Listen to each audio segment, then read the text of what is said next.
வணக்கம் உறவுகளே.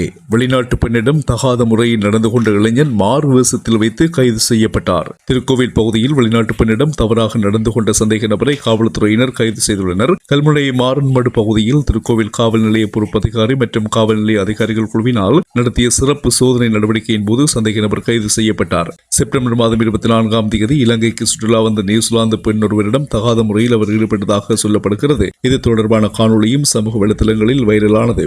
இந்த நிலையில் இலங்கையின் சுற்றுலாத்துறைக்கு பெரும் பாதிப்பை ஏற்படுத்தக்கூடிய இந்த செயற்பாட்டிற்கு எதிராக பெரும் விமர்சனங்களும் கிளம்பியிருந்தன. இதன்படி தொடர்புடைய காணொலிகள் மூலம் சந்தேக நபர் திருக்கோவில் பகுதியில் கடலை விற்பனை செய்து வருவதாக காவல்துறையினருக்கு தகவல் கிடைத்தது. அதனைத் தொடர்ந்து 25 வயதுடைய குறித்த சந்தேக நபர் கைது செய்யப்பட்டார். அவர் ஒரு குழந்தையின் தந்தை எனவும் காவல்துறை விசாரணைகள் மூலமாக கண்டறிந்துள்ளது. இவர் தாங்கள் வாழ்ந்து வந்த வசிப்பிடத்தில் இருந்து தப்பிச் சென்றிருந்த நிலையில் கைது செய்யப்படும் போது தலையை மொட்டையடித்து தோற்றத்தை மாற்றியிருந்ததாகவும் காவல்துறை தெரிவித்துள்ளது. இதன்படி சந்தேக நபர் மேலதிக விசாரணைகளுக்காக புத்துவில் காவல்துறையினரிடம் ஒப்படைக்கப்பட்டுள்ளதாக தெரிவிக்கப்பட்டுள்ளது.